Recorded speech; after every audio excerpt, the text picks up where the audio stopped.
నమస్తే, నా పేరు విషిత. అందరికీ వ్యవసాయం అదే సాక్షి ఆశయం. వ్యవసాయ రంగ స్పెషల్ సాగుబడిలోకి స్వాగతం. ఇక సాగుబడి విశేషాలు చూస్తే గత 2-3 సంవత్సరాలుగా నెలకొన్న వర్షాభావ పరిస్థితుల కారణంగా భూగర్భ జలాల మట్టం పడిపోతూ బోర్లలో నీరు అంతంత మాత్రంగానే అందుబాటులో ఉంది. బోర్లపైన ఆధారపడి పంటలు వేసిన రైతులు ఎప్పుడు ఎలాంటి పరిస్థితులు దాపరిస్తాయోనని హడలిపోతున్నారు. తోటి పంటల రైతులకైతే కళ్ళ ముందే పంటలు రూపుమారిపోతుంటే నాణ్యత తగ్గిపోయి కళావిహీనంగా తయారవుతుంటే బెంబేలెత్తుతున్నారు. ఈ పరిస్థితుల్లో అరటి పంట రైతులు ఏమనుకుంటున్నారో, ఉద్యానవన శాఖ అధికారులు ఎలా స్పందిస్తున్నారో ఓసారి చూద్దాం.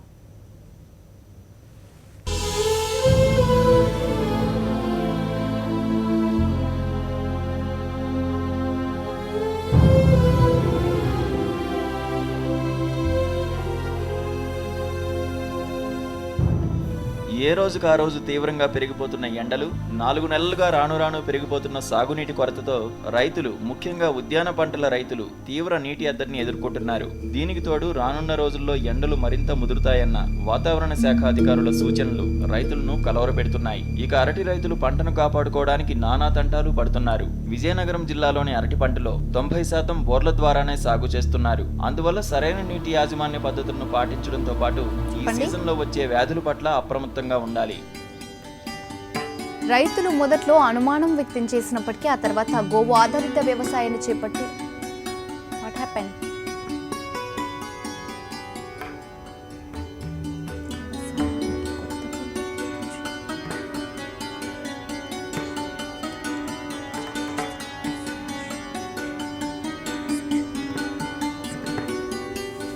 ఏ రోజుకు ఆ రోజు ఉగ్రరూపం చూపిస్తున్న భానుడి ప్రతాపం సాధారణ పౌరులతో పాటు అన్నదాతలను కలవరపెడుతోంది. మరోవైపు చుక్కనీరు కోసం కళ్ళు కాయలు కాసేలా 4 మాసాల నుంచి ఎదురు చూస్తున్న అన్నదాతల ఆశలు ఆకాశం సాక్షిగా అడియాసలవుతున్నాయి. ఈ నేపథ్యంలో జిల్లాలోని అరటి రైతులు తీవ్ర నీటి ఎద్దడి పరిస్థితులను ఎదుర్కొంటున్నారు. వేలాది రూపాయలు పెట్టుబడులు పెడితే సరైన మద్దతు ధర లేక తీవ్ర ఇబ్బందులు పడుతున్న రైతన్నలకు వాతావరణం అనుకూలించకపోవడం మరింత సమస్యగా మారుతోంది.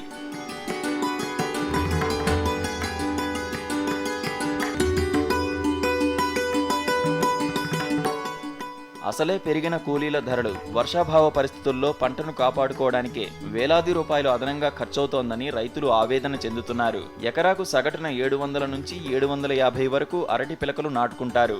నేల స్వభావాన్ని బట్టి అరటి సాగులో మొక్కలు నాటుకున్నప్పటి నుంచి గెలలు కోతకొచ్చే వరకు నేల ఆరకుండా తడులు పెట్టుకోవాల్సి ఉంటుంది.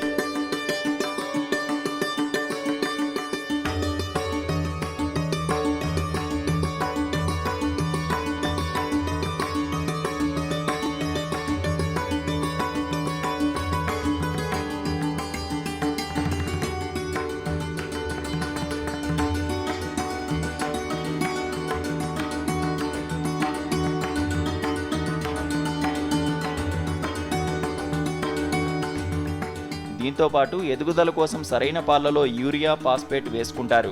వీటికి అదనంగా కంపోస్ట్ ఎరువులు తగిన పాళ్లలో మొక్క మొదళ్లలో వేసుకోవాల్సి ఉంటుందని సుమారు 50 సంవత్సరాలుగా అరటి సాగులో ఉన్న రైతు వర్రి నరసింహనాయుడు చెబుతున్నారు. వీటికి తోడు వేసవి కారణంగా మొవ్వకుళ్ళు తెగులు, మొక్కల్లో ఎదుగుదల లోపించడం వంటి సమస్యలు వస్తున్నాయని, దాంతో ఖర్చులు పెరుగుతున్నాయని ఆయన వాపోతున్నారు. ప్రస్తుత తరుణంలో నీటి తడులు పెద్ద సమస్యగా మారిందంటున్నారు.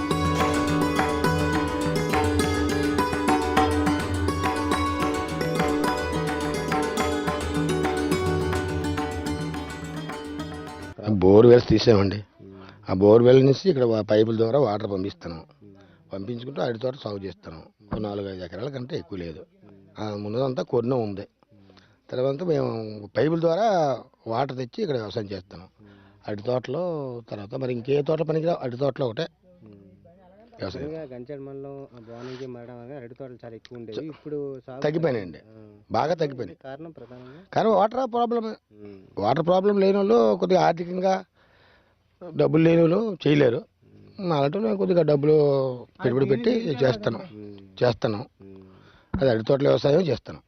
అది ఇప్పుడు ఈ సీజన్లో ఏ పనులు చేస్తున్నారు? ఇక గొప్పలు తవ్వడము, అరటి తోటలో వ్యవసాయం చేయడం, పిండి వేయడం, ఇదే. మామూలుగా ఎకరాకి దాదాపు అంటే పంట కాలం ఎంత, ఎకరాకి ఎంత పెట్టుబడి అవుతుంది ఇప్పుడు అంతా మీకు? ఎకరాకి ఇంచుమించుగా 30,000-25,000 అవుతుంది ఒక ఎకరాకి పెట్టుబడి. ఫస్ట్ ఉడుపు తోటకైతే 30,000 అవుతుంది. తర్వాత ఒక 20,000 అవుతుంది. పెట్టుబడి తగ్గుతుంది కార్స్కి. తగ్గినా కూడా ఇప్పుడు బాగోలేవు మార్కెట్ కూడా అరటి తోటలకి పెద్దగా. మొక్కలు మీరు నాటుకున్న దగ్గర నుంచి వీటికి ఏ రకమైన పనులు చేయాల్సి వస్తుంది? ఎరువులు ఇప్పుడు వేసుకుంటారు జనరల్గా? మొక్క నాటిన తర్వాత నెల రోజులు పోయిన తర్వాత ఫాస్ఫేట్ యూరియా కలిపి చేస్తాం. తర్వాత యూరియా వేస్తాం 3 సార్లు కూడా యూరియా వేస్తాం, 2 సార్లు. తర్వాత మందులో గతం మామూలే అంతా. ఏ పశువుల ఎరువులు పెద్ద రైతు పశువుల ఎరువు వేయలేడు, చిన్న రైతు పశువుల ఎరువు వేస్తాడు. అదనమాట. సో ఎన్ని రోజులకు పంట చేతికి వస్తుంది? ఆ సంవత్సరం 11 నెలలు, కరెక్ట్గా 11 నెలలకు వస్తుంది. సో మీరు ఇక్కడ ఏ ఏ రకాలు వేస్తున్నారు అరటి అంటే? కాయ, అది చక్కెరకేళి కూరగాయలు, మామూలు నాటు కూరగాయలు, బత్తీస్ కూరగాయలు, దేశవాళీ అంటిపళ్ళు అవి వేస్తాను. వాటి వల్ల కొద్దిగా ఉపయోగం, పెద్ద రాబడి రాకపోయినా కొద్దిగా ఎకరకు 10,000 ఎంతో మిగులుతుంది అంతే. సో ఓవరాల్గా పెట్టుబడి మీరు 30,000 వరకు అవుతుంది అంటున్నారు. ఎకరాకి ఎన్ని మొక్కలు నాటుకుంటారు? మీకు ఆదాయం 750, 800 మధ్యలో మారుతాం. 750, 800 వేస్తాం. అందులో 150 పోద్ది, ఆ ఉన్న 700 వరకు తెగుతుంది గాలి లేకుండా ఉంటే. వాటికి కొయ్యి 15 రూపాయలు, మరి ఆ పాతెందుకు 5 రూపాయలు అవుతుంది, 20 రూపాయలు పెట్టుబడి అవుతుంది. ఆమె 100 రూపాయల లోపు, 50 నుంచి 100 రూపాయల లోపు మధ్యలో అమ్ముతాను. సో మార్కెటింగ్ ఎలా? మీరు నేరుగా మార్కెట్కి వేసుకుంటారా లేకపోతే ఇక్కడ వ్యాపారులు వేసుకుంటారు? కొంతమంది మాలాటోలో ఇచ్చేస్తాం మారు వ్యాపారస్తులకి, కొంతమంది రైతులు నేరుగా పట్టుకెళ్ళి అమ్ముకుంటారు. అదనమాట. సో ఓవరాల్గా ఈ వేసవిలో నీటి ఎద్దడి నివారణ కోసం ఎలాంటి జాగ్రత్తలు తీసుకుంటుంటారు మీరంతా? బోర్ వెల్సేనండి, బోర్ వెల్స్ తీసుకుంటాం. బోర్ నుంచి ఆ రైతు నుంచి ఈ రైతు, ఈ రైతు నుంచి ఆ రైతుకి కొద్దిగా సాయం చేసుకుంటాం, ఆ రకంగా పండించుకుంటాం. ఈ ఎండలు చాలా తీవ్రంగా ఉన్నాయి, దీని ప్రభావం ఎంతవరకు ఉంటుంది అరటి పంట మీద? చాలా ఎక్కువ ఉంటుందండి. ఇక చూడండి, అక్కడ అంటికెళ్ళి మోరులో కిరిగిపోతున్నాయి, వాటర్ ఉన్నా కూడా మోరులో కిరిగిపోతున్నాయి, కొయ్యలు వేసినా కూడా కాయట్లేదు. అంచేది అలాంటప్పుడు కొద్దిగా నష్టం వస్తుంది, వేసవిలో బాగా నష్టం అన్నమాట. ఉద్యానవన శాఖ అధికారులు సైతం ప్రస్తుత వర్షాభావంతో పాటు తీవ్ర వేసవి తాకిడి కారణంగా అరటి రైతులకు గడ్డు కాలమేనన్న అభిప్రాయం వ్యక్తం చేస్తున్నారు. చక్కెరకేళి, కర్పూర చక్కెర, చిన్న పచ్చ అరటి రకాలు అనువైనవి. విజయనగరం జిల్లా రైతులు కూడా ఇవే ఎక్కువగా సాగు చేశారు. అయితే నీటి తడుల లోపం వల్ల సాధారణంగా అరటిలో ఈ సీజన్లో సిగటోక ఆకుమచ్చ తెగులు వస్తుంది. పోటాస్ లోపం అరటి పంటలో సాధారణంగా కనిపిస్తుంటుంది. ఈ సమస్యల విషయంలో రైతులు జాగ్రత్తగా ఉంటే వెంటనే గుర్తించవచ్చన్నారు. వీటి నివారణకు టిల్టు లేదా ప్రోపికొనజాల్ను లీటర్ నీటిలో మిల్లీలీటర్ చొప్పున కలుపుకొని పిచికారీ చేసుకోవాల్సి ఉంటుంది.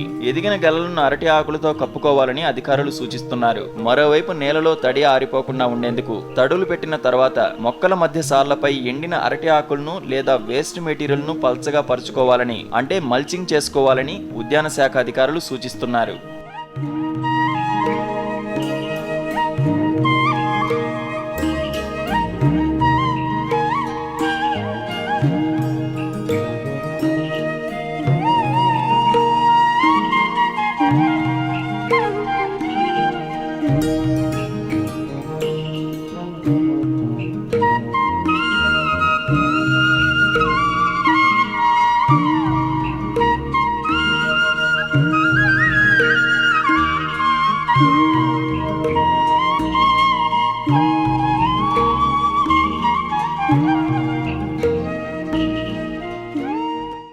ప్రధానంగా అరటి ఈ బోర్వెల్ కింద, నూతుల కింద 95% అరటి సాగు చేయబడుతుంది. అంటే ప్రధానంగా ఎష్యూడ్ ఎక్కడైతే ఇరిగేషన్ సోర్సెస్ ఉన్నాయో అక్కడ అరటి సాగు చేయబడుతుంది. ఇందులో ఈ అరటిలో 90% దేశవాళీ అరటి, అంటే కర్పూర చక్కెరకేళి, అదేవిధంగా చిన్న పచ్చ అరటి, పెద్ద పచ్చ అరటి, ఇవి ఎక్కువగా ఉన్నాయి. అదేవిధంగా 10% ఈ టిష్యూ కల్చర్ అరటిని కూడా సాగు చేస్తున్నారు. ఇప్పుడు వేసవికాలంలో రైతు సోదరులందరూ కూడా తీసుకోవాల్సిన జాగ్రత్తలు ఏంటంటే, ఇప్పుడు వర్షాలు గత 4-5 నెలల నుంచి లేవు, ఎండల తీవ్రత కూడా, ఉష్ణోగ్రత కూడా చాలా ఎక్కువగా పెరుగుతుంది, గాలిలో తేమ శాతం తగ్గడం, దీనివల్ల ఈ తూర్పు పడమరలో ఎక్కువగా అరటిని మనం నాటడం, తర్వాత ఇప్పుడు గెలలు వచ్చే అరటి తోటల్లో గెలలను సంరక్షించుకోవాల్సిన బాధ్యత రైతుల మీద ఉంది. ఈ గెలలన్నింటినీ కూడా మన ఎండు ఆకులతో, మనం ఈ పడమట దిశ ఉన్న ఈ అరటి గెలలను ఎండాకులతో కప్పుకోవడం, అదేవిధంగా కిందని కూడా ఈ అరటి ఆకులతో కానీ ఇతర గడ్డి ఇటువంటి మల్చింగ్ కూడా చేసుకున్నట్లయితే నీటి ఎద్దడిని కొంతవరకు తేమను, నీటిలో ఉన్న భూమిలో ఉన్న తేమను కాపాడుకొని అరటి కొంతవరకు కూడా ఈ నీటి ఎద్దడిని తట్టుకుంటుంది. ఈ బోర్లు ఉన్న రైతులు కనీసం వారానికి ఒక తడైన పూర్తి స్థాయిలో ఇవ్వడం. తర్వాత డ్రిప్ ఉన్న రైతులు ప్రతిరోజు కూడా చెట్టుకి కనీసం 30 లీటర్లు తక్కువ కాకుండా నీటిని ఈ డ్రిప్పర్ల ద్వారా అందించడం ఇవి చేసుకోవాలి. తర్వాత ఎక్కడైతే అరటి ఇంకా నీటి ఎద్దడికి బాగా గురి ఉందో అటువంటి అరటి తోటల్లో ఈ పొటాషియం నైట్రేట్ 13,045 5 గ్రాములు 1 లీటర్ నీటిలో కలిపి మనం ఈ అరటి తోటల్లో పిచికారి చేసినట్లయితే, దీనికి కొంత సబ్బు ద్రావణం ఇటువంటి కలుపుకొని పిచికారి చేసినట్లయితే కొంతవరకు ఈ నీటి ఎద్దడిని తట్టుకొని ఈ అరటి మనకి బాగా వచ్చే అవకాశం ఉంది.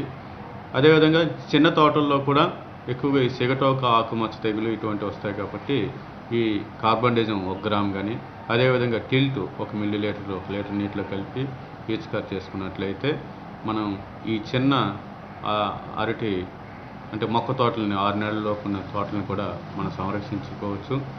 ప్రధానంగా ఈ అరటిలో ఎక్కువగా ఈ మల్చింగు, అదేవిధంగా గెలలు వచ్చినీటికి గెలలు కప్పుకోవడం ఇటువంటివి చేసుకోవడం వల్ల ఈ భూమిలో తేమ శాతం పెరిగి మనకి అరటి ఈ డీహైడ్రేషన్ గురి కాకుండా ఉంటుంది. లేదంటే గెలలన్నీ కూడా నల్లగా ఎండిపోయి మాడిపోయే ప్రమాదం ఉంది, గెలల సైజు తగ్గిపోయే కూడా అవకాశం ఉంటుంది. కాబట్టి రైతులు ఈ సూచనలు జాగ్రత్తలు తీసుకున్నట్లయితే ఈ వేసవికాలంలో అరటికి మంచి రేటు ఉంటుంది. కాబట్టి దిగుబడి తగ్గకుండా చూసుకున్నట్లయితే మంచి ధర వచ్చే అవకాశం ఉంది.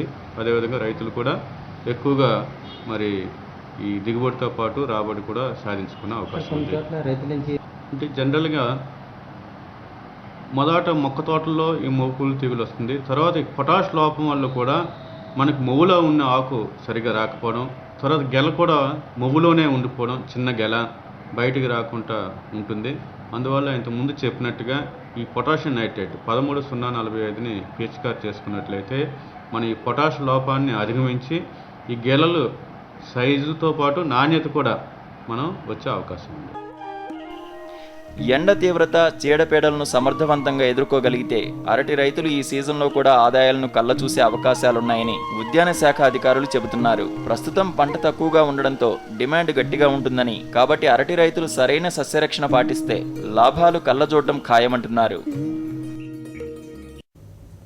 ప్రకృతి వ్యవసాయాన్ని కొత్త పుంతలు తొక్కించి దేశవ్యాప్తంగా ఈ విధానాలపై ప్రచారం చేస్తున్నారు సుభాష్ పాలేకర్. ఆయన నిర్వహించే శిక్షణ కార్యక్రమాలకు హాజరైన రైతులు మొదట్లో అనుమానాలు వ్యక్తం చేసినప్పటికీ ఆ తర్వాత గోవు ఆధారిత వ్యవసాయాన్ని చేపట్టి అన్ని విధాలా సంతోషాన్ని వ్యక్తం చేస్తున్నారు. అరటి పంట సాగులో ప్రకృతి వ్యవసాయ విధానాల్ని పాటిస్తున్న కొంతమంది రైతుల్ని పలకరించింది సాక్షి టీవీ. వారి సాగు అనుభవాలను ఇప్పుడు చూద్దాం.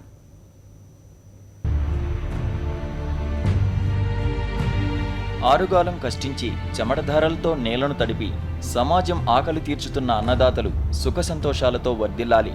అయితే వాస్తవం మరోలా ఉంది.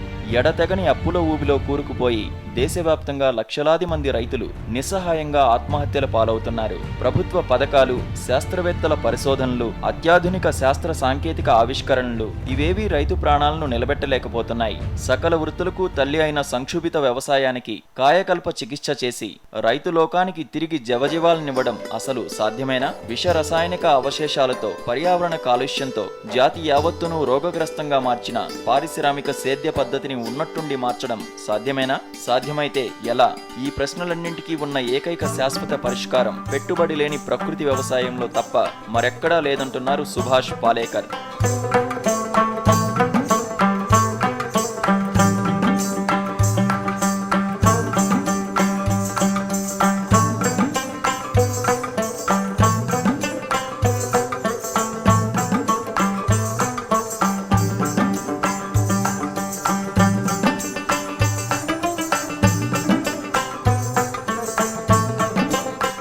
మహారాష్ట్ర కరువు ప్రాంతం విదర్భలో రైతు కుటుంబంలో పుట్టిన పాలేకర్ వ్యవసాయ శాస్త్రంలో డిగ్రీ పుచ్చుకున్నారు. రసాయనిక సేద్యం కొనసాగించే క్రమంలో ఎదురు దెబ్బలు తిని పెట్టుబడి లేని ప్రకృతి వ్యవసాయ పద్ధతిని రూపొందించి 16 ఏళ్లుగా దేశవ్యాప్తంగా పర్యటన చేస్తూ రైతులకు ఉచితంగా శిక్షణా తరగతులకు హాజరైన రైతుల అనుభవాలను చూద్దాం.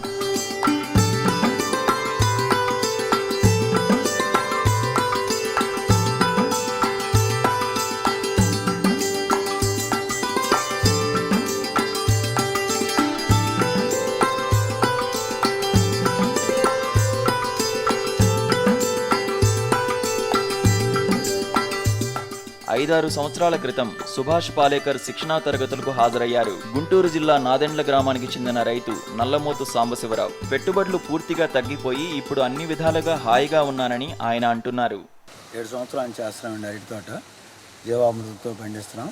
6 సంవత్సరాలు అయిన తర్వాత 7వ సంవత్సరం కంటిన్యూగా మానేసాం.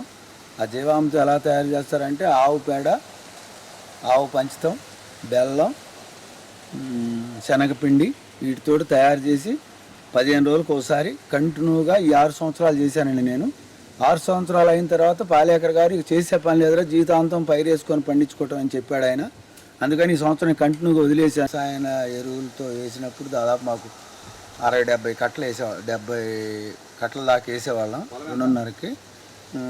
ఇప్పుడు ప్రస్తుతం అవి వేస్తే ఇప్పుడు రేట్ల ప్రకారం అయితే దాదాపు ఒక 60,000-70,000 దాదాపు ఖర్చు వచ్చింది. ఇది వేస్తే అంతా 10,000-12,000 తోటి అయిపోతుంది ఖర్చు. అయితే దీని బలం మందులు వేసినా కూడా అన్నీ తెగుళ్ళు 3 సంవత్సరాల కన్నా పండదు వేసేనైనా సరే. 3వ సంవత్సరం అయితే తీసేయాల్సింది. మాది 12 సంవత్సరాల నుంచి వేసి ఉంది. 12 సంవత్సరాల్లో 4 సంవత్సరాలు బలం మందు వేసి అదే సెంటర్లో మళ్ళీ మొక్కలు నాటుకుంటా మళ్ళీ 7 సంవత్సరాల నుంచి ఈ ప్రాసెస్ గుంటూరు పాలేకర్ గారు ఆయన గుంటూరు వచ్చి మీటింగ్ పెట్టి చెప్తే ఏంటి విధానం ఇవన్నీ చెప్తే అవన్నీ ఆయన పుస్తకాలు కొనుక్కొని చదువుకొని ఆయన మీటింగ్ 5 రోజులని గుంటూరులో విన్నాం, తిరుపతిలో విన్నాం, హైదరాబాద్లో విన్నాను. పాలేకర్ మీటింగ్ ప్రతి మీటింగ్ అటెండ్ అవుతున్నాను నేను.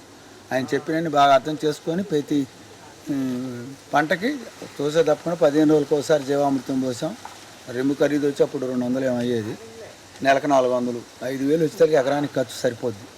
ఇది ట్రిప్పుకి వచ్చేసరికి దాదాపు 4 కట్టలు 4,500-3,000 పోయేది. అదేమో 200తో అయిపోద్ది. 4,500 ఏమో బలం మందులు అవుద్ది ట్రిప్పుకి వేస్తే. ఇది వచ్చేసరికి 200 అవుద్ది రిమ్ము ఖరీదు. రిమ్ము నీళ్ళు అయితే ఎకరానికి సరిపోద్ది. ఆ రకంగా వేసుకుంటా చూస్తే దీనికి చాలా వ్యత్యాసంగా వస్తుంది. మా చేలు పక్క చేలు ఉన్నవాళ్ళు బలం మందులు వేసిన వాళ్ళు ఉన్నారు, వాళ్ళు ఇవన్నీ ముక్కలు వచ్చినాయి. వాళ్ళు 60 రూపాయలు 70 రూపాయలు పడుతున్నాయి. మా వచ్చి 380 నుంచి 150 దాకా పడుతున్నాయి. అన్ని ఖర్చులు పోయి 180-190 వస్తుంది. మాది ఏ చేనైనా సరే బలం మందులు వేసి ఫస్ట్ సంవత్సరం టైట్ వస్తాయి. మాది 4వ పంట. ఇది 4వ పంట కూడా ఫస్ట్ సంవత్సరం వచ్చినట్టే టైట్లు వస్తున్నాయి, బాగా లావులు వస్తున్నాయి. అంత తేడా ఉంది దానికి. రసాయనిక వ్యవసాయం ఇప్పటికే చాలా డ్యామేజ్ చేసింది. ఇది వరకు ఎన్నడూ వినని రోగాలు ఇప్పుడు చెలరేగిపోతున్నాయి. రసాయనిక ఎరువులు, పురుగుల మందుల అవశేషాలు, నైట్రేట్లు పోగుపడిన ఆహారోత్పత్తులను తిన్న మనుషులు రోగగ్రస్తులవుతున్నారు. ఇలాంటి ఆహారంలో సూక్ష్మ పోషకాలతో పాటు ఔషధ విలువలు లోపిస్తున్నాయి. ప్రకృతి వ్యవసాయం ద్వారా పండించే ఆహారంలో పోషకాలతో పాటు ఔషధ విలువలు ఉంటాయి. ఇదే విషయాన్ని ఎంతో సంతోషంగా చెబుతున్నారు ప్రకృతి వ్యవసాయ రైతు నల్లమోతు సాంబశివరావు. ఏముంది, ఓ మనిషి అయితే 2-3 గంటలు అయితే అయిపోయి పోయటం, చెట్టు కాడ కాసిన పోయటమే కదా. సింపుల్ పెట్టుబడి అండి, దానికి అసలు ఇబ్బంది లేదు. పైగా తినడానికి ఆరోగ్యం. నేను షుగర్ ఉంది నాకు. ఊళ్ళో మామూలు అరటికాయలు అయితే 1-2 తింటే పాస్ ఎక్కువ వస్తుంది. ఈ తిన్నాం అనుకో, డజన్ తిన్నా సరే మామూలుగానే ఉంటుంది. అంత తేడా పెట్టుకుంది. పాలేకర్ గారు వచ్చి గుడ్ బెస్ట్ అన్నాడు, గుడ్ బాయ్ అన్నాడు. ఒరిజినాలిటీ ఉంది, చేలో బాగా ఉంది. ఆయనకే తెలుసు, సైన్స్ ఆయన చదివిన ఆయన కదా. ప్రకృతి వ్యవసాయ విధానాల పట్ల మొదట్లో కొంతమంది రైతుల్లో అనుమానాలు తలెత్తాయి. గోవు ఆధారిత వ్యవసాయం ద్వారా పెద్దగా ప్రయోజనం ఉండదని, దిగుబడులు తగ్గిపోతాయని, ఆహార భద్రతకు ముప్పు ఏర్పడుతుందని ఇలా పలు విధాలుగా విమర్శించేవారు. ప్రకృతి వ్యవసాయాన్ని చేపట్టి జీవామృతాన్ని తయారు చేసుకుని దాన్ని పంటలకు అందిస్తున్న రైతులను చూసి తోటి రైతులు ఎగతాళి చేసేవారు. మరీ ఇంత తక్కువ ఖర్చుతో వ్యవసాయం చేయడమా, ఇదేమి చోద్యమని నవ్వుకునేవారు. అలా ఎగతాళి చేసిన రైతు గుంటూరు జిల్లా నాదెండ్ల రైతు నారాయణస్వామి. ఇప్పుడేమంటున్నారో ఆయన మాటల్లోనే. సో ఇప్పుడు ఈ పాలేకర్ సిస్టమ్ వచ్చేసి మా బ్రదర్ నల్లమోతు సాంబశివరావు.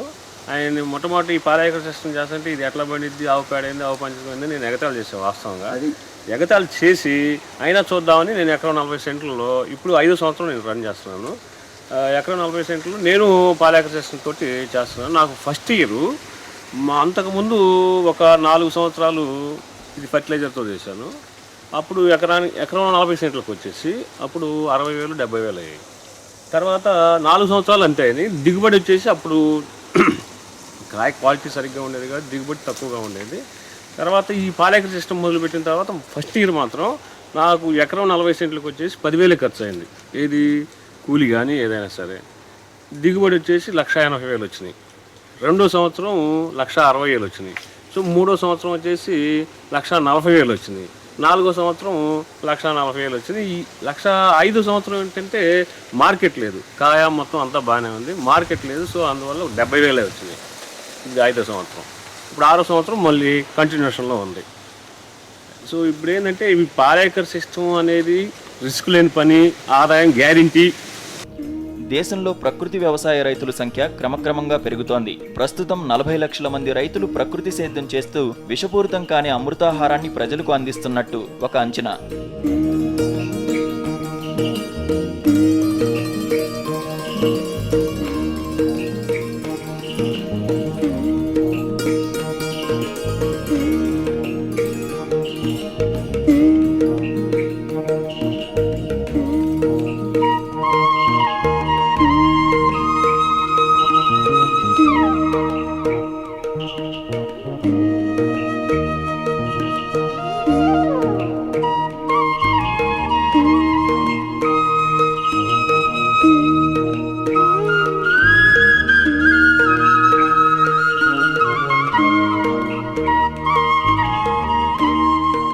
వీరిలో శిక్షణ పొందిన వారు కొందరే. పత్రికలు, టీవీల ద్వారా తెలుసుకున్నవారు, పక్క రైతుల పొలాలను చూసి నేర్చుకుని ప్రకృతి సేద్యం చేస్తున్న వారే అధికంగా ఉన్నారు. ఎవరు ఏ విధంగా ఈ విధానాల పట్ల అవగాహన చేసుకున్నప్పటికీ అందరికీ దేశీయ ఆవు కావాలి. అది ఇచ్చే పేడ, మూత్రములను ఉపయోగించి తయారు చేసే ఘన, ద్రవ జీవామృతాలు పొలాల సారాన్ని పెంచుతున్నాయి. పంచగవ్యతో పాటు పలు అస్త్రాలు సాగుకు అనుకూలమైన, ఆరోగ్యకరమైన వాతావరణాన్ని కల్పిస్తున్నాయి. జీవామృతం తయారీపైన కాట్రగడ్డ నాగేశ్వరరావు ఏమంటున్నారో ఆయన మాటల్లోనే. ఈ పాలేకర్ గారి విధానం ఈ కాకినాడ మీటింగ్ ఎన్నకాడ నుంచి వెనకతలికి లోగడ ఇడిగా రైతులు కొంతమంది చెప్పేదాన్ని బట్టి ఆ మీటింగ్ వెనకతలికే ఇది బాగుంటుందని తెలుసుకొని ఈ అరటి నాటుకుందామని నాటాను. నాటినాక ఎరువులు వేయటమా, జీవామృతం వేయటమా అనేది చర్చ జరిగింది. ఈ కురకారులో జరిగితే జీవామృతమే బాగుంటుందని, ఖర్చు తక్కువలో అవుతుందని చెప్పారు. దానికి ఏ విధంగా కలపాలి, ఎకరానికి ఎంత మోతాదు కలపాలి, ఏమేం పిండి కలపాలి అనేది తెలుసుకున్నాం. పుస్తకాలు తీసుకుని పాలేకర్ గారి మినప్పిండి కానీ, మరి పప్పు ధాన్యాలు అనే రకాలు 5-6 రకాలు ఉన్నాయి. మినప్పిండి ఉంది, శనగపిండి ఉంది, వేరుశనగ పిండి ఉంది, సోయా పిండి ఉంది, మినుములు ఉన్నాయి, శనగలు ఉన్నాయి, ఉలవలు ఉన్నాయి. ఈ మొత్తం పప్పు ధాన్యాల కిందకు వస్తాయి. వీటిల్లో సోయా చిక్కుడు ఒకటి, వేరుశెనగ ఒకటి నూనె జాతి కాబట్టి ఆ 2 వెరైటీలు పప్పు జాతి అయినా దీంట్లో పనికిరావు. నూనె లేని జాతే ఈ కథం 4-5 రకాలు పిల్లి బేసలతో సహా ఉలవలు కానీ ఈ నూనె లేదు కాబట్టి ఈ పని కొత్త అని తెలుసుకున్నాం. తెలుసుకొని 5 రకాల్లో ఏ రకం అన్నా కానీ ఒకే రకం కావాలి. ఏ రకం మనకు రేటు తక్కువలో ఉంటే ఆ రకం వాడుకోవచ్చు. అయితే ఎకరానికి వచ్చేతలకి భూమిలో మనం జీవామృతం పోయటం అంటే 10 కేజీలు ఆవు పేడ, 10 లీటర్లు ఆవు పంచకం, 2 కేజీలు బెల్లం 1 ఎకరానికి వచ్చేతలు. మరి పిండి ఈ 5 రకాల్లో ఏదన్నా కానీ ఒక రకం 2 కేజీలు చెప్పాము, 2 కేజీలు బెల్లం చెప్పాను, 10 కేజీలు ఆవు పేడ, 10 లీటర్లు ఆవు పంచకం. ఈ 4 కలిపి 48 గంటలు ఉదయాన్ని కానీ సాయంత్రాన్ని కానీ కర్ర పెట్టి తిప్పుతూ ఉండాలి. ఓ రమ్ములో కలిపి నీళ్ళు కూడా కలిపి ఆ తిప్పేటప్పుడు రమ్ముకు బెత్త ఎల్తిగా పోసుకోవాలి. దాని గ్యాస్ వచ్చి పొంగిపోతుంది కాబట్టి బెత్త ఎల్తిలో పోసుకోవాలి ఆ రమ్ముకి. ఆ పోసుకున్నాక ఆ రోజు ఉదయం సాయంత్రం కనుక 2 పూట్ల కనుక మనం చేనుకు వచ్చినప్పుడు కనుక రమ్ముతో కర్ర పెట్టి తిప్పుతుంటే కనుక 48 గంటలు కనుక తిప్పినాక అవతల 36 గంటల్లో ఏ రోజు ఖాళీ ఉంటే రైతుకు ఆ రోజు మనం ఒక బొంగ, ఒక బకెట్, ఒక చిన్న తెప్పాడ తీసుకొని 2:30 చేనుకి ఒక మనిషి ఒక 2 గంటల్లో 3 గంటల్లో చెట్టుకి గిద్దెడి కాడికి పోసుకోవాలి. ఆ గిద్దెడి కూడా చెట్టుకి చిన్న చెట్టు అయితే 3 ఎడంలో పోసుకోవాలి. పెద్ద చెట్టు అయితే ఏరు భూమిలో కూడా పైకి వచ్చుద్ది కాబట్టి గజమెడలో పోసుకోవచ్చు. బాగా పెద్ద చెట్టు అయితే 2 చెట్ల మధ్యలో పోసుకోవచ్చు. ఈ విధానంగా పోసుకున్నందువల్ల చెట్టు మొదట్లో పోసుకుంటే మట్టుకి అది మన బలం ముందు కనుక తగిలితే ఎండిపోద్దో అట్ట ఎండిపోద్ది. దీనికి అంత పవర్ ఉంటుంది. అందువల్ల మధ్యలో పోసుకుంటే సరిపోతుంది. గిద్దెడో, అరగిద్దెడో ఎకరానికి ఒక రమ్ము పెట్టుకొని అట్లా కలిపి 7 రోజుల్లో పోసుకోవాలి. సాధారణంగా రసాయనిక వ్యవసాయం చేసే రైతులు విత్తనాలు, ఎరువుల దగ్గర నుంచి అన్నీ కొంటున్నారు. తీరా పంట అమ్మబోతే ధర గిట్టుబాటు కావడం లేదు. ప్రకృతి వ్యవసాయంలో దేన్ని కొనే పని లేదు. ఈ పద్ధతిని అనుసరిస్తున్న రైతుల్లో ఏ ఒక్కరూ ఆత్మహత్య చేసుకోలేదు. కారణం, వారి వ్యవసాయంలో ఎలాంటి నష్టాలు లేవు. పోషకాలు, ఔషధ విలువలతో కూడిన అమృతాహారాన్ని పండిస్తున్న రైతులకు వినియోగదారులు సంతోషంగా రెట్టింపు ధర ఇస్తున్నారు. ప్రకృతి సేద్యం చేసే రైతులకు మార్కెటింగ్ సమస్య లేదు, అప్పుల అవసరం లేదు. కాబట్టి పంటను తెగనమ్ముకోవాల్సిన పని లేదు. ధర వచ్చినప్పుడే అమ్ముకుంటారు. జన్యు మార్పిడి విత్తనాల అవసరం లేదు. స్థానిక విత్తనాలతోనే అధిక దిగుబడి వస్తోంది. ప్రకృతి వ్యవసాయంలో 10% విద్యుత్, 10% నీరు సరిపోతాయి. ప్రకృతి వనరుల విధ్వంసం ఆగి భూతాపం తగ్గుతుంది. ఇలాంటి విషయాలన్నింటినీ తెలుసుకుంటున్న అభ్యుదయ రైతులు ఇప్పుడు లాభాల బాటలో పడ్డారు. మనం ఈ జీవామృతానికి పెట్టుబడి ఎరువులు మామూలుగా మందుకట్ల వేసేదానికి సుమారు ఎస్టిమేషన్ మనం ఊహించితే 7,000 ఒక ఎకరానికి సంవత్సరం మొత్తం మీద ఖర్చు అవుతుంది జీవామృతం. అది జీవామృతం కొనుక్కొచ్చుకుంటేనే ఆవుల దొడ్డికాడ. అదే మందుకట్ల కొనుక్కొచ్చి కనుక వేసుకుంటే 25,000 అవుతుంది ఒక ఎకరానికి వచ్చేది. 7,000కి 25,000కి ఎస్టిమేషన్ ఎంతో తేడా వచ్చింది. మార్కెట్ తగ్గినా పెరిగినా 7,000 ఖర్చు అయితే కనుక రైతు భరాయించగలుగుతాడు. 25,000 కనుక ఉండి మార్కెట్ డౌన్ అయినప్పుడు మరీ నేర్చపడిపోతాడు. అయితే ఇది ఆహారం తిన్నవాళ్ళు ఈ కాయ బాగా ఏం పెట్టి పండిస్తున్నారు, ఇది ఎంత రుచిగా ఉంది, కారణం ఏంది, వెరైటీగా ఉంది, ఇడిగా కాయలు కొంటే ఇంత స్వీట్ లేవేంది అని తిన్నవాళ్ళు తర్వాత మళ్ళీ గమనించి ఆ నిల ఉంచుకున్న వాళ్ళు కూడా ఎక్కువ రోజులు టైం ఉంటుంది, కాయ చెడిపోవటం లేదు అని తెలియపరిచారు. 50-60 సంవత్సరాలుగా దేశవ్యాప్తంగా విస్తరించిన రసాయనిక వ్యవసాయం అటు పర్యావరణానికి, ఇటు రైతుల కుటుంబానికి చాలా నష్టం చేసింది.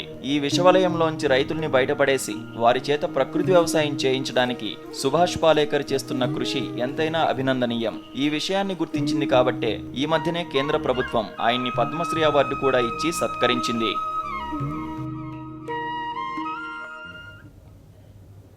ఇవి సాగుబడి విశేషాలు. మరిన్ని అప్డేట్స్ కోసం చూస్తూనే ఉండండి సాక్షి న్యూస్.